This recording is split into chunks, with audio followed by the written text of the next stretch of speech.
Bismillahirrahmanirrahim. Assalamualaikum warahmatullahi wabarakatuh.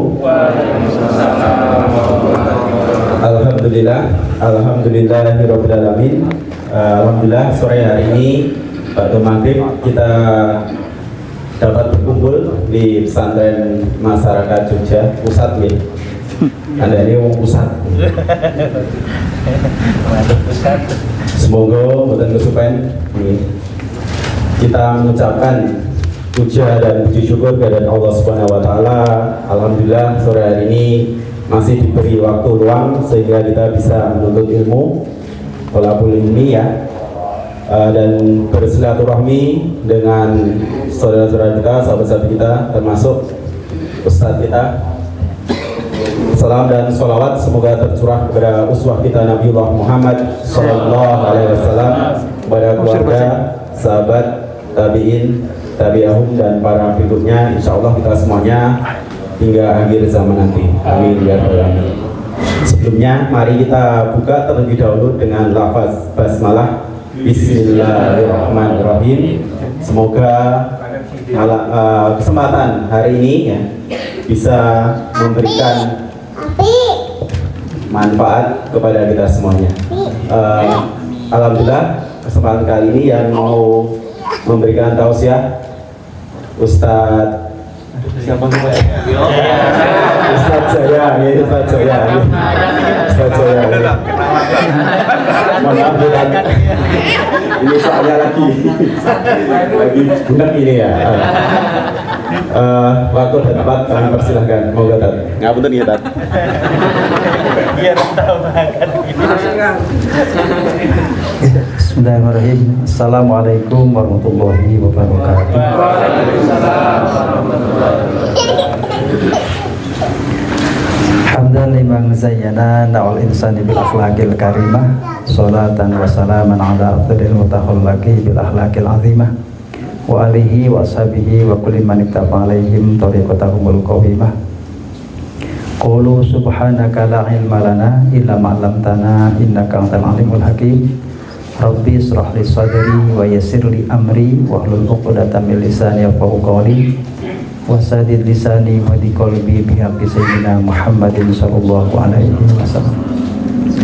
Sahabat-sahabat sekalian, sahabat Gusti, sahabat PMJ yang saya hormati dan matur nuwun Pak Mas MC, Mas Eko.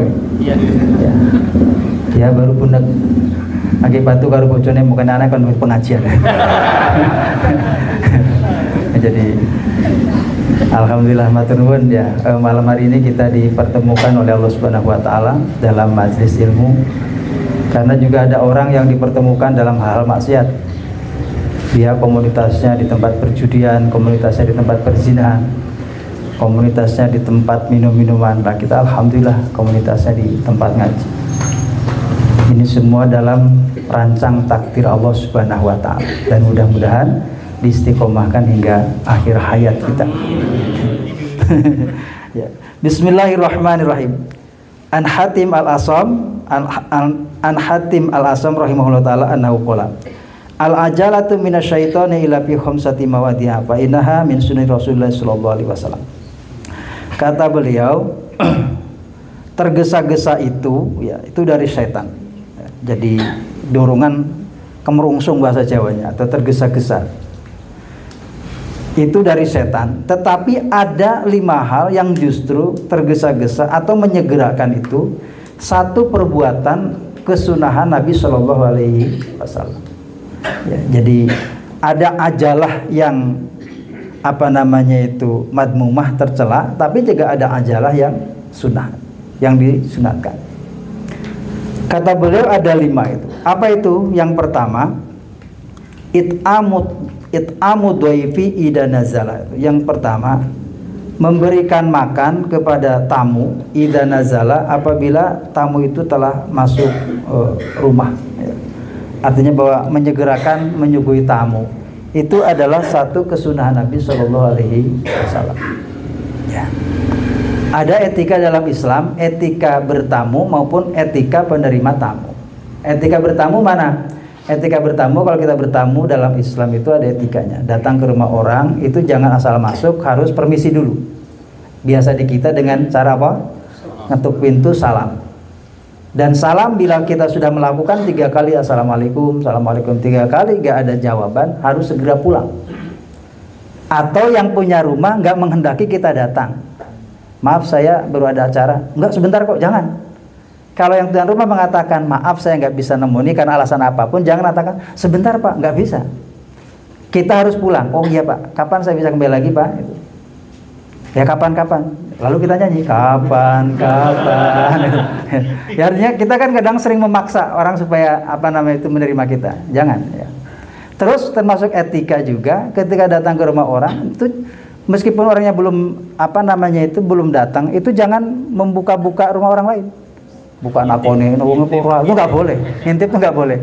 Termasuk etika itu kalau kita ngetuk pintu pun jangan lurus dengan pintu, harus agak menyamping. Supaya apa? Ketika tuan rumah membuka lawang, jangan sampai dia mungkin sedang terbuka auratnya, istrinya atau keluarganya. Sehingga kita harus agak bersembunyi di samping pintu itu. Ya, itu etika Islam. Ya. Terus ketika masuk ke rumah juga jangan melakukan kecuali atas izin pemilik rumah. Jangan sampai masuk ke dalam rumah udah dimanggakan langsung masuk ke dapur, buka tutup nasi. Orang apa nggak boleh. Ya duduk di tempat itu. Ngeleh. Ya. Apalagi ke tempat-tempat khusus rumahnya kamarnya nggak boleh. Tapi juga dalam Islam ada juga etika penerima tamu. Kita sebagai tuan rumah juga ada etikanya. Apa itu? Sambut tamu yang paling utama adalah sambutan dengan dengan ramah lah atau dengan senyuman. Karena orang itu kan mendingan milih mana jenengan, disuguhi sampai satu meja tapi yang tuan rumah merengut, atau tuan rumahnya itu sumeh tapi suguhannya satu meja, milih mana? Kalau CPMJ merengut apa sebenarnya pangannya oke. Ya. Tapi kan idealnya kan dua-dua gitu. Artinya bahwa suguhannya bagus, banyak, tapi juga tuan rumah menyenangkan kan itu. Maka sampai Nabi tabassumuka fi wajhika sedekah. Senyummu pada keluarga saudaramu itu sedekah. Dan jangan dikira ketika tamu datang itu mengambil bagian kita, enggak. Tamu apapun yang disuguhkan oleh kita dan diambil makanan itu oleh dia, itu sesungguhnya rezeki dia. Maka tamu itu datang dengan rizkinya, dan untungnya tamu pulang itu dengan bawa ampunan dosa. Jadi kalau tamu misalnya memakan sesuatu yang kita suguhkan, meskipun itu melalui kita, bagi kita sedekah, dan sesungguhnya Allah Ta'ala memberikan jatah itu untuk tamu tersebut, tapi melalui kita. Jadi kita menjadi maklar Allah Subhanahu wa Ta'ala. Itu luar biasa ya. Dan jangan juga ketika tamu itu dipersulit sama kita. Dipersulitnya bagaimana? Mau minum apa enggak? Nah, itu pertanyaan menyulitkan. Lapar apa enggak? Jangan hindarkan kata-kata itu ya. Kecuali konco akrab ya. Nah akrab biar apa-apa ya. Tapi kalau belum terlalu akrab jangan. Saudara kita dari Sumatera jauh-jauh, haus apa enggak? Jangan.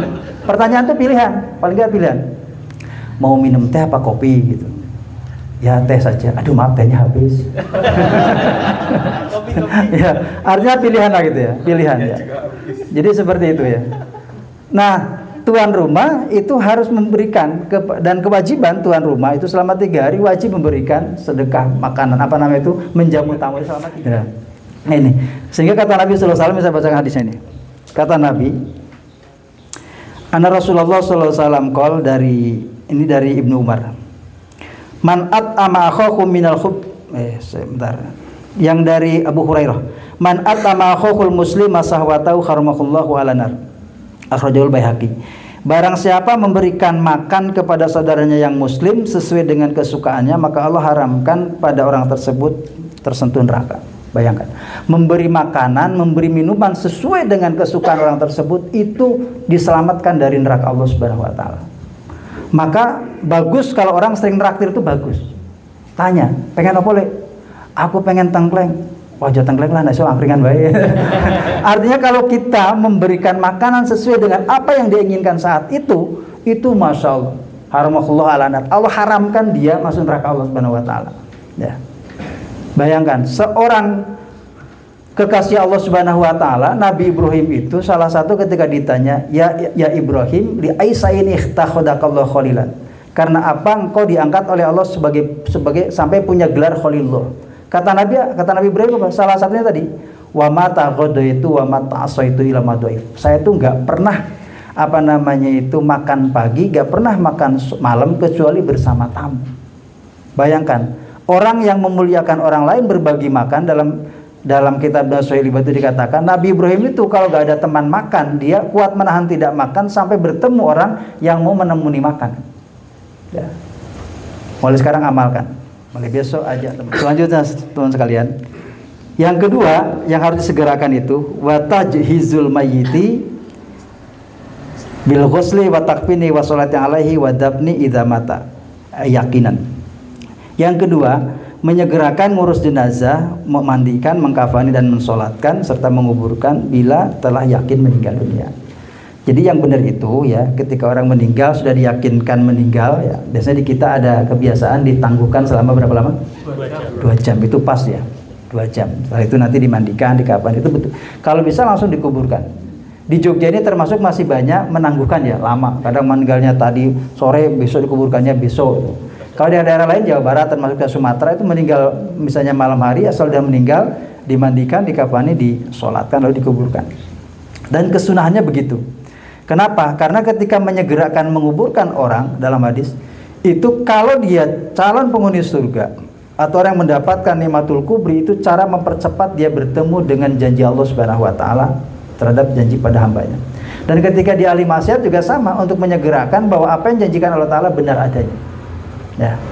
Dan ternyata ya, kata Nabi SAW, orang yang mau mengurus jenazah mulai dari mandikan sampai mengkafani dan mensolatkan sampai menguburkan, itu pahalanya luar biasa. Sampai Nabi memberikan reward bagi orang yang melakukan itu seperti orang yang bersedekah dengan 2 gunung Uhud besarnya ya. Jadi 2 kirot, jadi sebesar satu ukurannya gunung Uhud, luar biasa. Karena luar biasa, tidak semua orang berani kan itu ya. Maka ketika kita tidak berani, ya minimal kita ikut mengkafani, kalau nggak berani ya ikut mensolatkan. Minimal mengantarkan jenazahnya, minimal mendoakan. Di Jogja ini satu hal yang luar biasa, yang takziah itu banyak, tapi biasanya yang ikut mensolatkan sedikit. Biasanya datang, ya, nyemplung ke amplop, bawa ono sini, bawa ora. Mungkin biasanya di kita apa coba? Kita kalau jagung manten sama takziah besaran mana nyumbangnya? Jagung manten ya enggak? Jagung manten itu 50.000 aja sekarang malu. Tapi kalau nyumbang orang meninggal 5.000 aja berani. Padahal semestinya orang jagung manten itu kan orang sedang bahagia. Orang yang meninggal itu dalam kesusahan kan itu loh. Perintah Nabi kan gitu. Ketika keluarganya dari Hamzah meninggal, kata Nabi hibur dia, bantu kasih makan dia kan itu. Ya.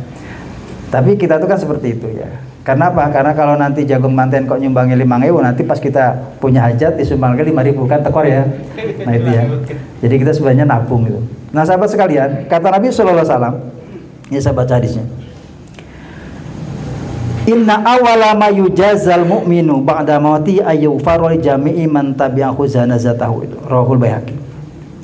Sesungguhnya sesuatu yang akan dibalas bagi seorang mukmin setelah kematian, atau sesuatu yang pertama kali diberikan pada seorang mukmin setelah kematian, dia mendapatkan ampunan sejumlah orang yang mengikuti jenazahnya.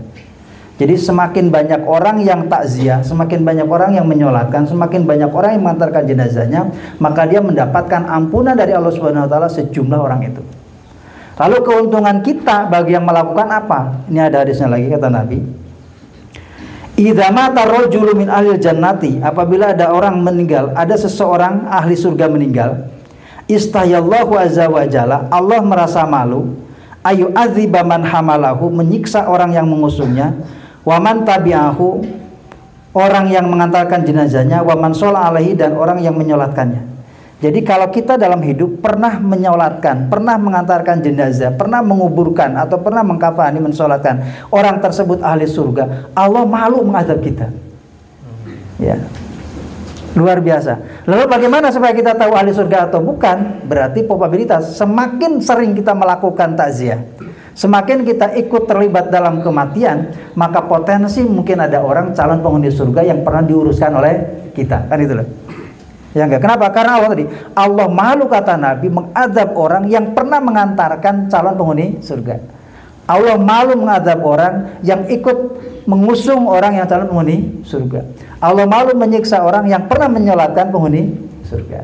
Nah, makanya mari kita hidupkan ini ya, untuk apa namanya itu ada yang meninggal, kita ikut terlibat di dalamnya. Meskipun saya yakin teman-teman PMJ sudah luar biasa ya. Dan saya sering kadang kali gini, kan biasanya yang sergap-sergap ngusung kan biasanya anak-anak yang sewu ya, yang masih terapati aktif, sholat terapati rajin, tapi nang ngusung jenazah paling sergap ya enggak? Saya kadang-kala sering husnudzonnya begitu, ya Allah, karena dia mukmin, jangan-jangan amal ini yang menyelamatkan dia dari azabmu ya Allah. Saya tidak tahu, mungkin saya tukang haji, saya tukang sholat, tapi saya kan nggak pernah ikut ngusung. Masa Ustadz kon ngusung, ya miskin lah kampung itu. Tukang ngisi pengajian, Ustadz tuh kon ngusung, ya Allah. Saya kan kadang seperti itu. Saya kan termasuk nggak pernah ikut menyembelih kalau kurban tuh nggak pernah. Tat antum latihan, masa Ustadz nggak pernah latihan. Kurang po amal bu, aja pun. Aduh, ono sapi semene ki sing ngongkon kan sing eling-eling ki aku. Lo sampean tuh ada kebaikan. Ya. Saya cukup nyuruh saja. Jadi antum cari pahalanya dengan menyembelih dan ngeleti. Saya cukup memobilisasi saja. Dan pahalanya lebih banyak daripada yang menyembelih. Hasilnya saya takut gitu ya. Jadi ustadz itu harus banyak cara, tapi nggak wagu gitu. Ya. Kemudian selanjutnya yang keberapa? Alhamdulillah berarti sudah dicatat. Wa tazwijul banati idza balagot. Yang ketiga, menikahkan anak perempuan apabila dia telah balik. Ya, ada hak anak dari orang tua, dari sekian hak anak dari mulai kasih nama sampai menikahkan apabila telah bertemu jodohnya. Jadi bila anak sudah balik itu dinikahkan. Ya, artinya bahwa ukuran orang boleh nikah dalam Islam itu balik. Meskipun hukum positif kita ada kebijakan umur perempuan berapa tahun? 21 ya sekarang. 21 tahun apa 22? Ada yang dulu 19, sekarang yang baru ini 21 ya? Oh 21. Kayaknya yang sekarang 21. Itu cukup bagus. Mungkin orang Indonesia rata-rata belum dewasa umur 17 tahun, 15 tahun. Makanya dinaikkan. Nah gitu ya. Seperti itu. Ini siapa? Muawin umur berapa? 23. Sudah layak nikah kamu. Ya kita doakan mudah-mudahan Muawin cepat nikah. Ya. Jadi orang tua, ya ini saya bacakan hadisnya. Man zawwaza bintan tazawwajakullahu yaumil qiyamati tajal muluki akhrajahu Ibnu As-Sahih. Barang siapa yang menikahkan anak gadisnya, maka Allah Ta'ala akan memberikan mahkota pada orang tersebut di hari kiamat dengan mahkota raja-raja. Kenapa sebegitu besarnya Allah memberikan penghargaan ketika orang tua menikahkan anak gadisnya?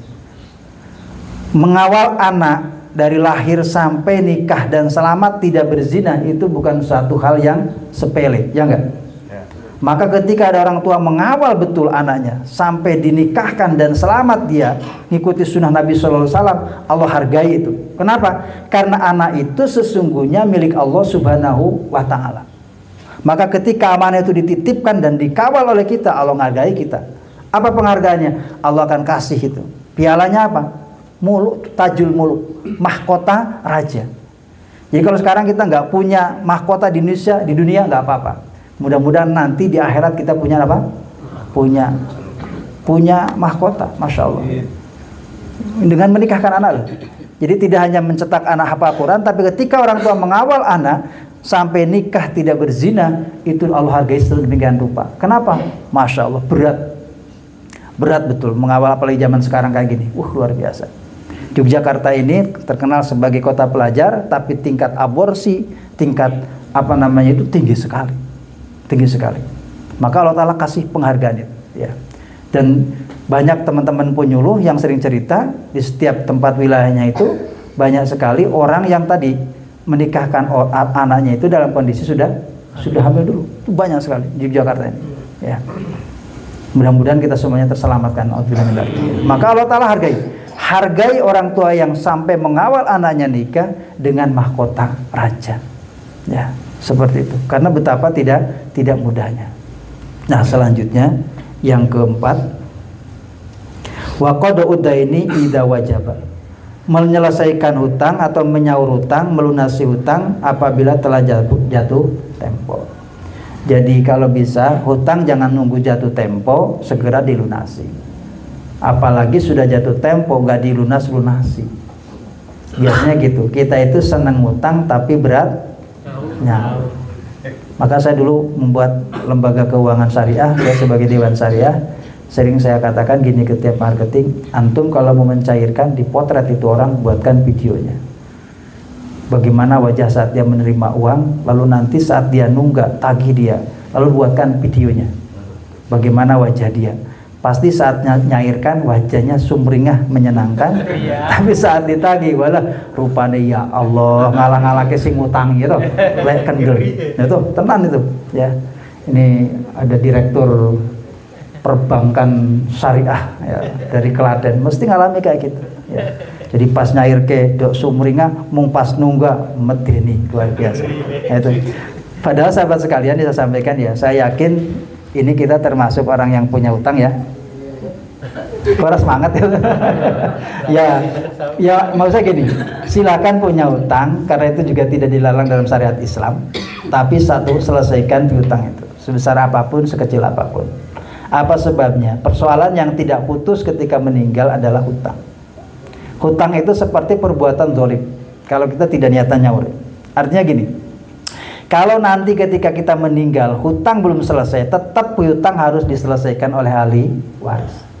Dan tidak cukup hanya diikrarkan oleh Pak Mudin mengatakan, jamaah sekalian, kalau ada Pak ini masih punya hutang hak akademi, monggo segera datangi keluarganya atau nyuwun direlakan. Gak cukup seperti itu, harus diselesaikan.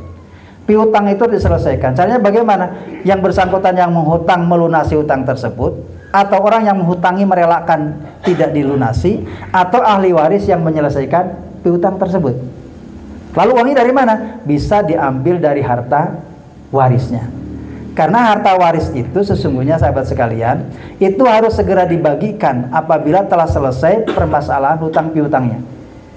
Jadi syariat Islam membagikan warisan jangan menunggu dua-duanya meninggal. Ibu bapak kita meninggal nunggu, jangan. Siapa yang meninggal duluan segera dibagikan.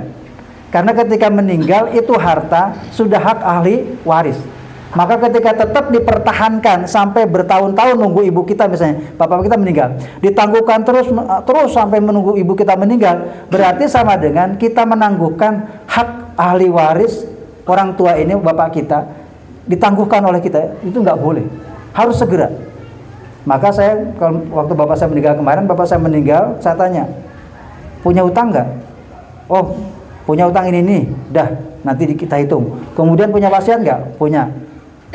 Setelah itu selesai, lalu apa? Sisa hartanya kita hitung. Tanahnya berapa? Oh 1 hektar. 1 hektar karena ini berdua sama ibu saya cari apa namanya itu dengan bekerja berdua, ibu dapat separuh, dapat setengah hektar. Yang setengah hektar, ibu masih dapat lagi 1/8, kan gitu ya? Dapat lagi 1/8. Sisanya dibagikan kepada anaknya. Laki-laki 2 kali anak perempuan. Tegakkan hukum waris. Laki-laki dapat 2 bagian. Setelah aturan warisan apa namanya itu hukum faraid selesai, nanti silakan tegakkan hukum muamalahnya. Misalnya saya dapat 250 meter,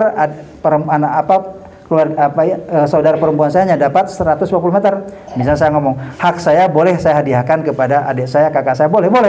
Itu sudah beda lagi hukumnya muamalah. Tetapi hukum apa namanya itu waris harus ditegakkan, dan membagikan harta warisan tidak usah menunggu dua-duanya meninggal. Siapa meninggal salah satunya segera dibagikan, karena ketika ditangguhkan sama dengan menangguhkan piutang yang belum diselesaikan. Nah maka sahabat sekalian, kembali lagi, orang nanti ketika sampai meninggal belum menyelesaikan hutang, lalu nanti di akhirat akan ditagih. Mana hutang saya dulu kamu belum nyaur? Wah saya nggak bisa bayar, sekarang sudah gak jualan sempol lagi saya di akhirat, misalnya gitu. Ya. Lalu bagaimana nyaurnya? Maka nyaurnya itu dengan amal kita. Amalnya diberikan senilai pinjaman itu. Terus ada orang nagih lagi sampai kebaikannya habis, masih ada orang yang nagih. Maka yang dilakukan apa? Keburukan dari orang yang nagih diberikan kepada kita yang punya hutang. Maka jangan nyepelekan masalah hutang. Hutang itu tidak selesai karena kematian, di bawah hingga kematian. Yang terakhir, taubat bila terlanjur melakukan dosa. Karena sudah titik-titik, maka pengajian cukup sampai sekian. Ada pertanyaan? Tidak ada. Wassalamualaikum warahmatullahi wabarakatuh. Nanti aja. Misalnya ada orang hutang bank, kan sekarang ada asuransi perlindungan. Iya. Ketika orang itu yang hutang itu meninggal atau bangkrut. Iya. Gimana, Tat? Tidak selesai. Kan Penyelesaiannya gini, bisa dengan kita yang menghutangi, bisa juga oleh ahli waris, bisa juga direlakan oleh yang menghutangi, atau mungkin orang yang menjaminkan. Ya, pihak siapa? Pihak asuransi tadi yang mampu. Selesai seperti itu. Ya. Nggak ada tengah. Makanya kalau kita pinjam di warung itu boleh asuransi dulu. Nanti kalau mati masih bayarin. Nah,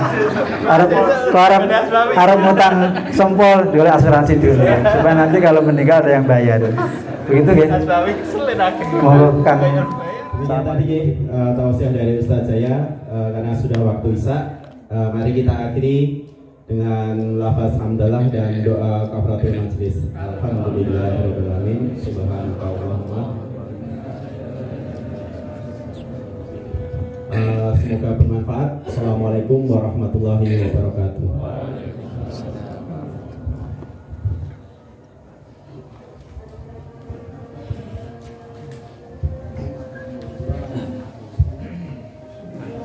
Allahu Akbar, Allahu Akbar, Allah